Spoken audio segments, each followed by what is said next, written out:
తెలంగాణలో చూస్తే 2 నెలలుగా స్తబ్దుగా ఉన్నారు కేసీఆర్ గారు. అసలు ఏంటి కొత్త ప్రభుత్వం వచ్చి ఏం చేస్తుందని కామెంట్స్ ప్రతిపక్షాల నుంచి మనం వింటూనే ఉన్నాం సార్. ఆయన 19వ తేదీ క్యాబినెట్ విస్తరణ కూడా చేయబోతున్నారు. ఈ క్యాబినెట్ విస్తరణలో మహిళలకి ప్రాతినిధ్యం ఇస్తారా? ఏ విధంగా ఉండబోతుంది అనుకోవచ్చు? ఏంటి అసలు కేసీఆర్ ఇంత కామ్గా ఉండడానికి మొదలుపెట్టి?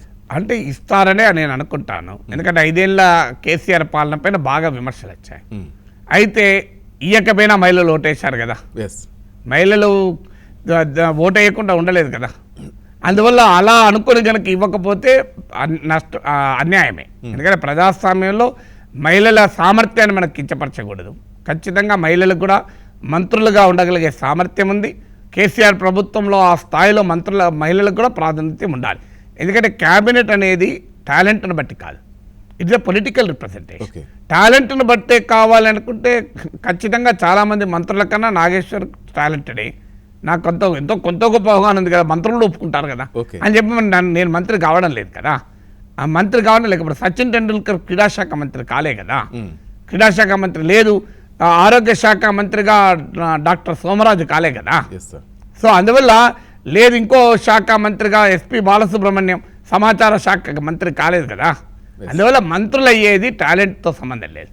మంత్రులు అనేది ఆర్థిక శాఖ మంత్రిగా, దేశ ఆర్థిక శాఖ మంత్రిగా అమర్త్య సేన్ రాలే కదా. అరుణ్ జైట్లీ వచ్చారు కదా.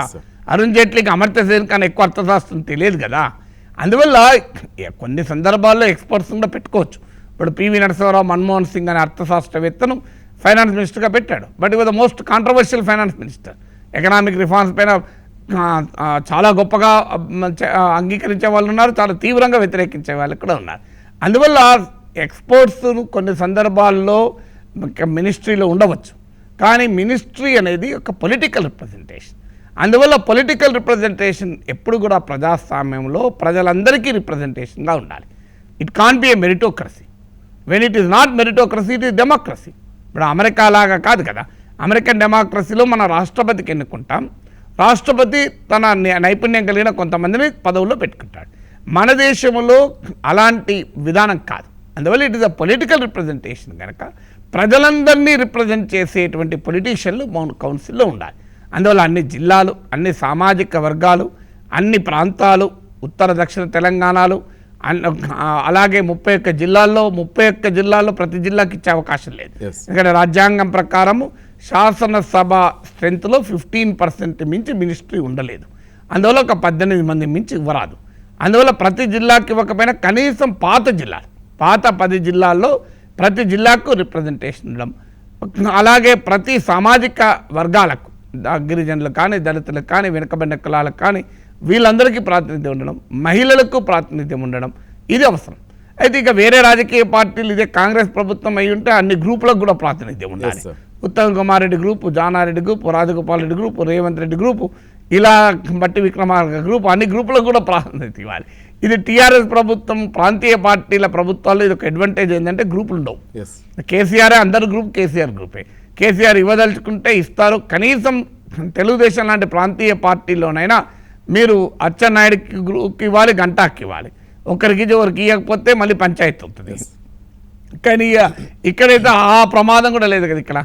ఇక్కడ కేసీఆర్ ఎవరికి ఇవ్వదలుచుకుంటే వాళ్ళే మంత్రి, ఇస్తే సంతోషం, ఇవ్వకపోయినా సంతోషం అనాల్సిందే తప్ప కేసీఆర్ నాకు మంత్రి పదవి ఇవ్వలేదు కదా అని చెప్పి కుంపటి రాజేసి తిరుగుబాటు చేసేంత సీను టీఆర్ఎస్లో లేదు. అందువల్ల ఇట్ ఇస్ ఎ ప్రెరగేటివ్. అయితే రాజ్యాంగం ప్రకారం కూడా క్యాబినెట్ కూర్పు అనేది ముఖ్యమంత్రి prerogative. It is the prerogative of the chief minister even as per the constitution also. ముఖ్యమంత్రి వీళ్ళని ఎందుకు మంత్రి చేస్తామని అడిగే అవకాశము ఎవరికి లేదు. అది రాజ్యాంగం ఆయనకి ఇచ్చినటువంటి ఒక ప్రత్యేకమైనటువంటి ప్రెరగేటివ్. అందువల్ల కాన్స్టిట్యూషనల్ ప్రెరగేటివ్ కాదు, ఇవాళ కేసీఆర్కు ప్రజలు ఇచ్చినటువంటి విజయం. కానీ ప్రజలు కేసీఆర్ని చూసి ఓటేశారు, అందరికీ తెలుస్తుంది. ఇందులో ఏ మంత్రిని చూసి ఓటేయలే, ఏ ఎమ్మెల్యేని చూసి ఓటేయలే. ఎవరిని చూసి ఓటేశారు? మేము కేసీఆర్కు ఓటేస్తున్నామని చెప్పి ఓటేశారు. అందువల్ల పొలిటికల్గా కూడా ఇది కేసీఆర్ ప్రెరగేటివ్. అయినా కూడా though it is CMs prerogative రాజ్యాంగ రీత్యా, రాజకీయ పరిస్థితుల రీత్యా కూడా it is the political prerogative of KCR. అయినా కూడా అన్ని ప్రాంతాలకు, వర్గాలకు, ఉమెన్కు, మెన్కు అందరికీ కూడా proper representation it's a healthy democracy. దీనివల్ల ప్రపంచం అందరూ కూడా ఓన్ చేసుకోవటానికి మాకు కూడా రిప్రజెంటేషన్ ఉంది అని అలాంటి విధంగా ఉండాలనే కోరుకుందాం. ఉంటుందనే నా నమ్మకం. ఉండకపోతే ప్రశ్నించుదాం.